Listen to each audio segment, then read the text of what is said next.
never change its tide. But there's an answer to all of life. Here's Hey guys, I hope everybody's had a good day. Everybody's been blessed. Everybody's in their right mind. Everybody's safe and yes, healthy. Yes. So today I want to talk about. Well, it's a story time actually. Tonight I'm gonna tell a story, and it's actually a true story. Yes. So if you notice, I'm still in my uniform.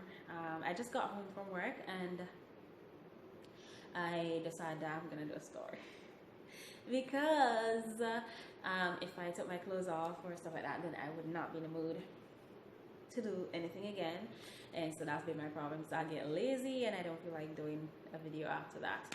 So anyways, yes, this story is about, and my topic is the maid of honor who mashed up or tried to mash up my marriage. So I have this friend for a while. Everybody by now know that I'm a Christian, right? So I have this friend at church. After I decided to get married, my husband and I don't live in the same country. Whatever, we live in different countries. Anyways, I thought I have this friend. Now she know my husband because of me, right? She didn't know him from anywhere. She didn't whatever. You know, after we decided to get married, and I said, oh well, this is my friend, or I thought she was my friend. So she really forced to be my maid of honor because really I have a best friend. My best friend lives in New York, and I have other friends that I could have used, but this woman pretends to be my friend. Now, I didn't know that she didn't really like me deep down. I thought, well, you know, because we go to the same church, we sing on the same choir, we lead praise and worship together, you know, so you think, well, that's your friend. Now, so on the day of my wedding, she was acting shady, even though she was there. Like, I would do my makeup, and like, you know, on that day, the bride is supposed to have this beautiful makeup, and you know, it's supposed to be perfect and all that stuff. Rushing me, like, she's like, well, come on, you're gonna be late. I'm like, how am I gonna be late if I'm the bride? Like, what, he's gonna pick somebody out of the church and marry them? Like, really? Anyways, at first, you know, because we're living in two different countries, you know, we kind of have our back and forth, ups and downs, whatever. So we're not going, you know, we have a lot of problems. And because he's saying, well, you have a friend and you talking to that friend, whatever. After a while, I realized that maybe I should not be telling anybody, like, you know, how I feel, like, you know, maybe I would be saying my husband, you know, maybe say something and I didn't like it, or maybe I was sad because of whatever. Went to her and tell her. Well, I didn't even tell her all of that, right? So after a while, I stopped talking to her like that, because let me tell you, when your instinct tell you something about somebody, please believe it, because not everybody around you are genuine. And so I stopped talking to her when she realized that I didn't talk to her. So my husband came and visit. Now she thought that we were all gonna hang out with her and we were gonna do all that stuff with her, which I didn't want anymore. Like, I don't want us to have our relationship with people and all that stuff, right? So I just wanted to keep it with me and my husband. You know what this lady did? She picked up the phone, called my husband, and started to tell him things that I said. I said he was this, I said he was that, I said whatever. Like, if my husband was a different person, we would have had been break up. Trust me. Mind you, we'd not even married a year. This woman picked up the phone. Remember, she's now married for 18 years. She has a husband, 2 children, a happy life, like she say, but she tried to mash mine up. Now, when you find people like those, and then I didn't even know, because people like those still come and they talk to you. How you doing? Love you always. The Lord bless you. Blah blah blah. And so you don't know what's going on. Now you only know what's going on when your husband start giving you cold shoulders, so you know something's wrong. Anyways, I don't know how it get out, but I was so hurt.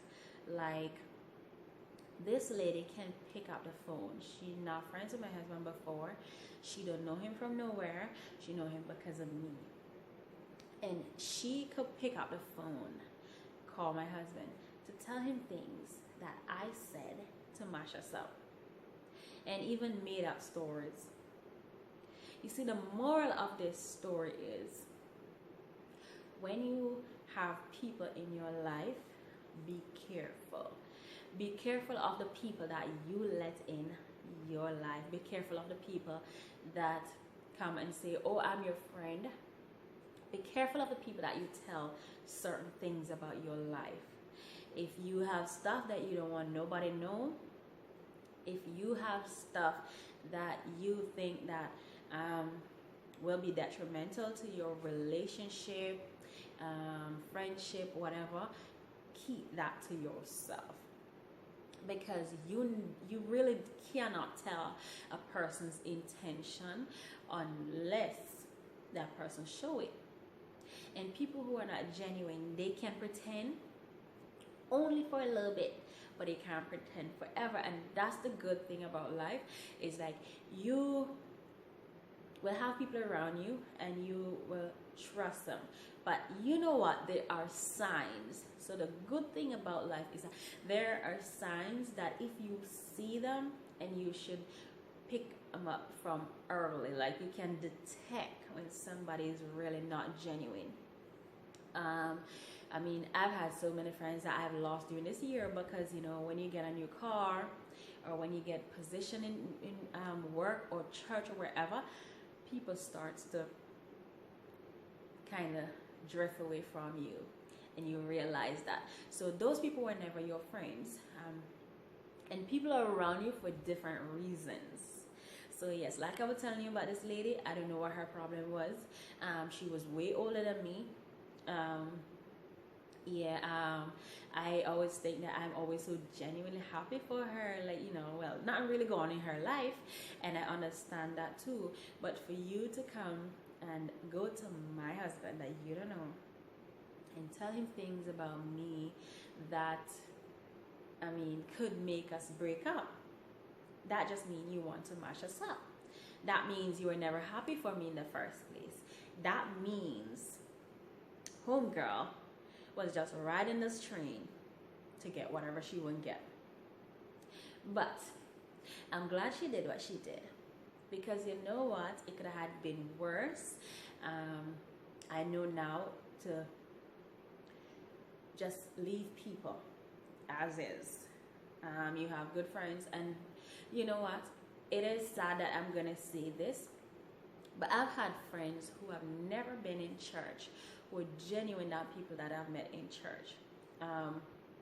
Everybody says, oh, you're a pastor's wife, you're not supposed to say this, you're not supposed to do that, you're not supposed to whatever.